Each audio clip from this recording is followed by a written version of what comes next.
Hello ladies and gentlemen, this is your boy mrteamguy. Welcome to a gaming spotlight where I do game reviews. Today I want to talk about a Bloodstained Curse of the Moon. It's an 8-bit side-scrolling gothic horror action platforming game developed and published by Inti and it was released on May 24th, 2018. It is a 100% homage to Castlevania 3 Dracula's Curse, and it doesn't disappoint in the slightest. In fact, it improves upon all of the game's shortcomings. Let's talk about the gameplay. You start the game as a man named Zangetsu who wields a katana blade, and you're off to rid the world of demons and perhaps save your own mortal soul. Along the way you meet other adventurers and the main character of the upcoming Bloodstained ritual of a Knight Miriam. You also meet an old sorcerer named Alfred and a character named Gable who's completely rip-off of everyone beloved Vampire Alucard. I should be fair, the entire cast is a rip-off of other characters from the Castlevania series, but Gable is the one who stands out the most. In the original Castlevania 3 Dracula's Curse you ran across other allies as well, but you could only select one of them at a time to bring on your own adventures, which altered the ending of the game. It also took around 5 full seconds for the NES to transition who you were playing as when you wanted to switch between characters. All of that is done away with in this game, and switching between characters is instantaneous. You can either choose to recruit all of the characters or none of them, or even just mix and match depending on what endings you're trying to attain. Another great feature is that every character has their own special features and health bars, so yep, no more sharing life bars like in Castlevania 3. It reminds me more of the original Ninja Turtles on NES, where each separate turtle has their own life bar. This is a good thing, honestly. There are multiple paths through each stage, the shortest path always being straight down the middle. There's also indicators that tell you which path is the easiest. Shortest through each stage via skeletal corpses pointing you in the right direction. There are no consequences for taking the shortest path either. In fact, most of the permanent upgrades are on those paths. The game's runtime on normal mode. First playthrough took me about 90 minutes and I had very little issues getting through each stage. The devs spoon-feed you in this game, and if you need a specific sub-weapon for a particular section, they usually give it to you just beforehand.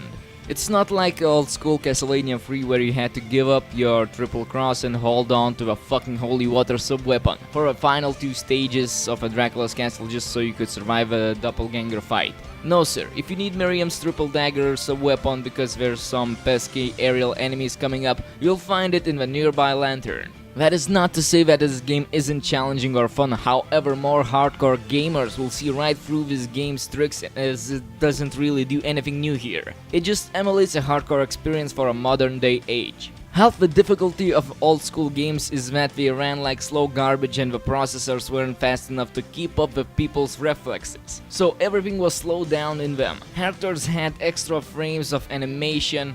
On the older systems which emulates difficulty, it's not true challenge, only clunk masking as difficulty.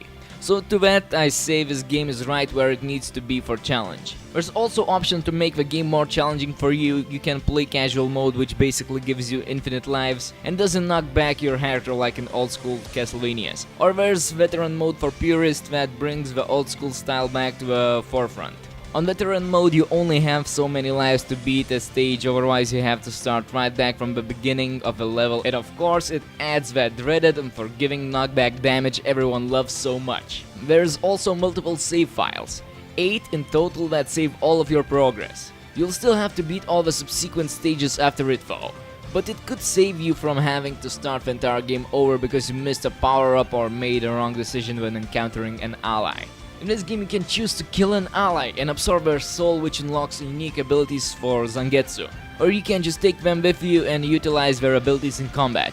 You even have the option to just walk right past them and gain nothing from the experience. The choice is yours to make. Which allies do you befriend? Which paths do you take? Sounds really good, and it is. Tight controls, challenging platforming, satisfying gameplay, and an outstanding soundtrack, clear visuals, multiple characters with different powers, hidden secrets and alternative paths. Like, this game has everything Castlevania fans want. The game does look and feel like an authentic NES Castlevania game, in all the right ways. The only things the game really changes are some of the more frustrating aspects that made the games unintentionally more difficult than they were likely planned to be.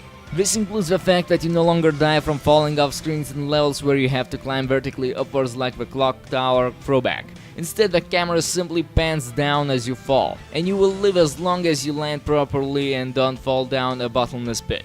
You still get knocked back when taking damage, and jumps are still, as example, completely vertical, with no input for changing directions mid-air. In my opinion, this is a good thing, as they were part of what made the Castlevania platforming so memorably difficult.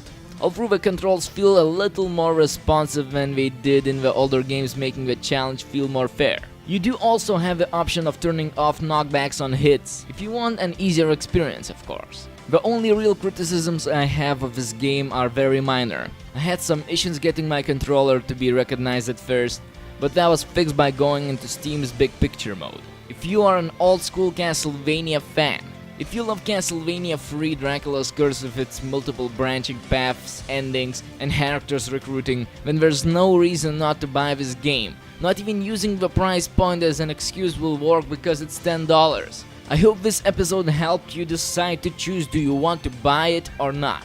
I will definitely recommend this game for all Castlevania fans and just people who like platformers, people who like 8-bit style, people who like gothic horror style.